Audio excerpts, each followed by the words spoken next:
First, there's quite a bit of police state news to go over. Now, two of the biggest cities with gun bans are New York City and Chicago, and there's scandals going on in both of them. In New York City, cops were caught smuggling guns, even as the police chief, Ray Kelly, has been speaking out against illegal guns. They arrested 8 NYPD officers and a Jersey correction officer for trafficking more than 1 million in illegal weapons, as well as other stolen goods.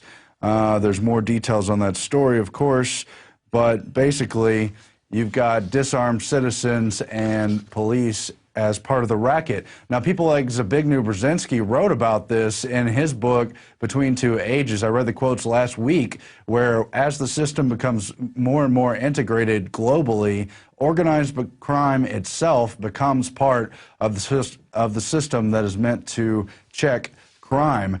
And you've heard people like Frank Serpico talking about how his unit in and around New York City was almost completely corrupt. Almost every officer was on the take.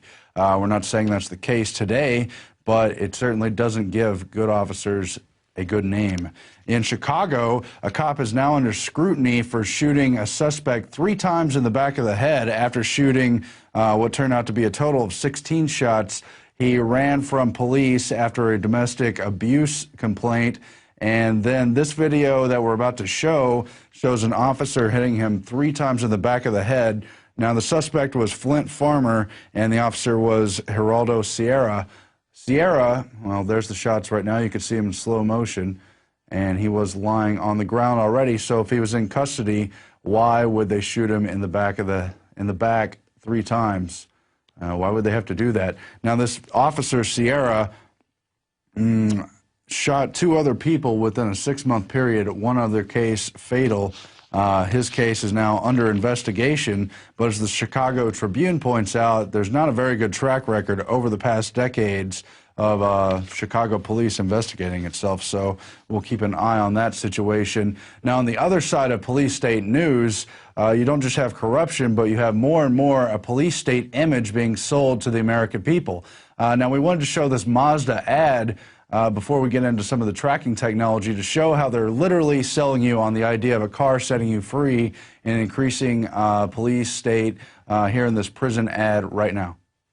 And we're still looking at the specific research, but we have reason to believe that was actually filmed in a FEMA holding center, just like some of the ones we've investigated here in Taylor, Texas, and up in Hardin, Montana. But you really see the subconscious idea that America is becoming a prison, but somehow the car can still set you free.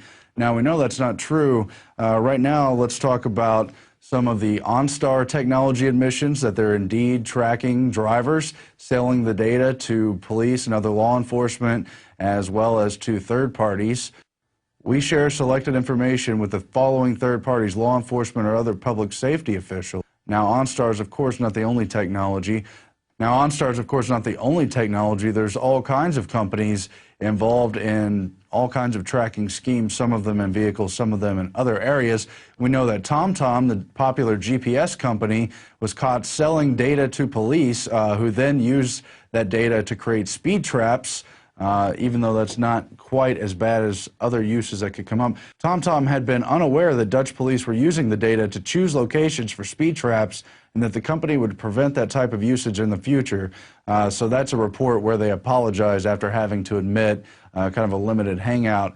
But other data is still being sold by similar companies. And we also know that the Progressive Insurance Company has been heavily marketing the savings you can get from their new Snapshot device. We reported on that back in January of this year. Now, this is a device you opt in to put into your car, and then it tracks your driving habits down to the speed and kind of your frequent areas.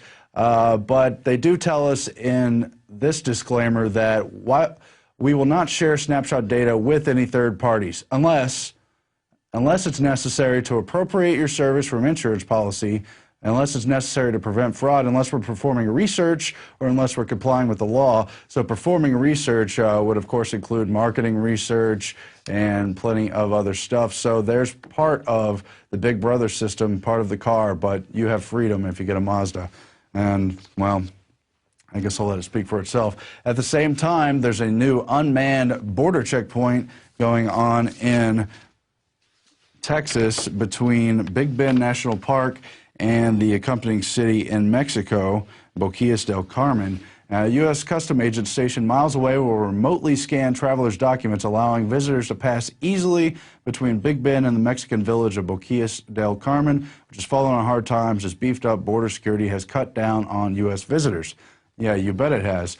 But, of course, drug cartels and illegal immigration will not be stopped. And also, will the internal checkpoints 50 or 100 miles in be stopped? I know there's one coming out of the Big Bend area. You saw a video last week and then the week before that of Alex Jones going through the internal checkpoints on the other end of Texas near the Mexico border, and all the illegal activity going on there, where they claim they weren't searching for drugs but only for narcotics and human odor.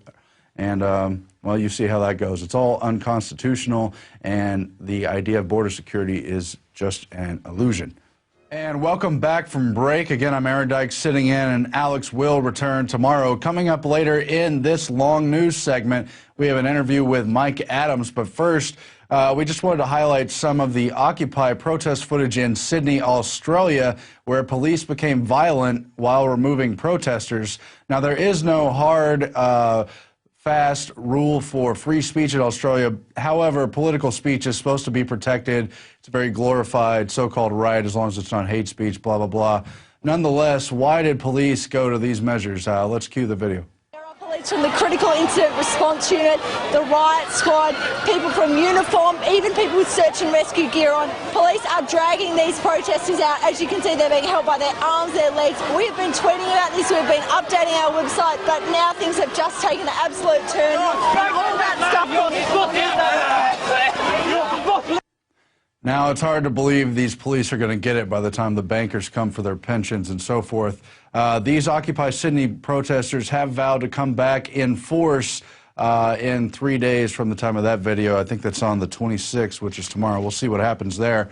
But in other parts of the Occupy movement, I just wanted to use my platform to try to issue a warning. We know the Occupy movement's broad. We know the anger's justified. We know there's every reason to call out the bankers, the corruption, the cronyism, the government access, and the rest of it. However, there is an increasing movement to bring about a global solution for this global economic crisis, and I'm not going to stay silent about it. Patrick Henningsen wrote about it tonight. Robin Hood tax, Occupy movement now marching straight into the globalist trap.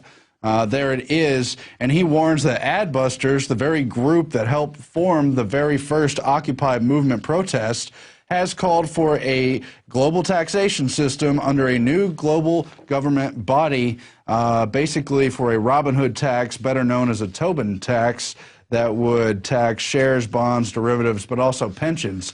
Now, we know a Tobin tax could be useful if the laws were written right, if it was put forward within sovereign nations, but a global body is very dangerous. The only reason to do that would be to rein in derivatives, but this is not the only call for global government.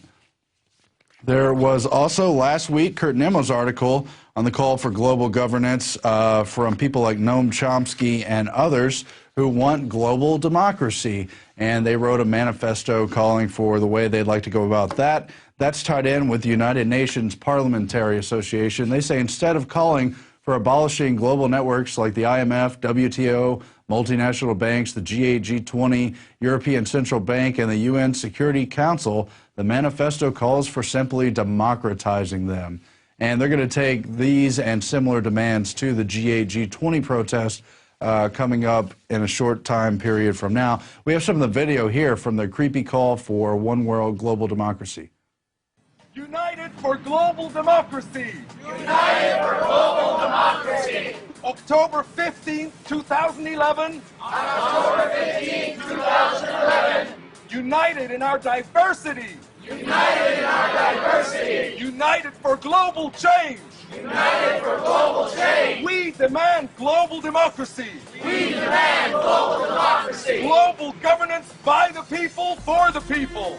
Global governance by the people, for the people. Inspired by our sisters and brothers in Tunisia. Inspired by our sisters. The problem is that global governance by the people, for the people is a dangerous trap and illusion. Global government was pushed for and is run by the very corporate interests that these people are supposedly protesting against. Now, people really need to wake up and do some research and find out who the big banks really are and what kinds of social agendas they put all their money into. Rockefeller Foundation, a very good place to start. Also funding some of the groups you think are part of your movement. It's very dangerous. But global democracy is not the only form. There's also world federalism. One of the members was this guy, Cord Meyer, the CIA Black Ops commander, who was also a president of that organization. You also know people like Hillary Clinton and Walter Cronkite. There's a creepy speech where Hillary thanks Walter Cronkite for calling for global government. I want to play an example now of somebody at Occupy Vancouver who calls for world federalism and quotes George Soros and how great his platform is for global democracy. So George Soros will lead us to global brotherhood, and it's all for your own good, a system beyond the United Nations, which is just, at best, a shoddy illusion. All very scary. Obviously, those kinds of people don't represent the movement as a whole, but those people with that agenda seek to sweep everyone into these global solutions, and that's why it's so dangerous. The Vatican has joined in the call for a global central bank on the heels of the EU President Herman Van Rompuy calling for a single treasury to oversee the spending and taxation in the European Union. Now, the Vatican wants a global public authority. Is this starting to sound familiar? Now, the Vatican released an 18-page document entitled Towards Reforming the International Financial and Monetary Systems in the Context of a Global Public Authority.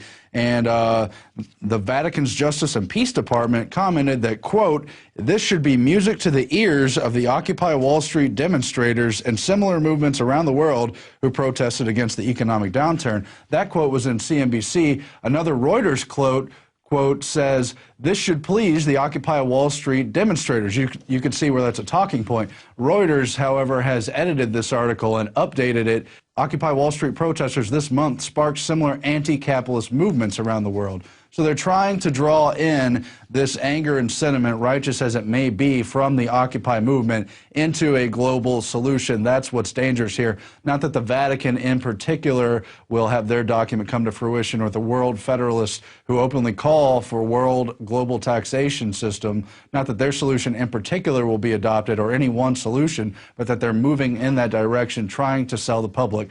That is why I am warning you here today.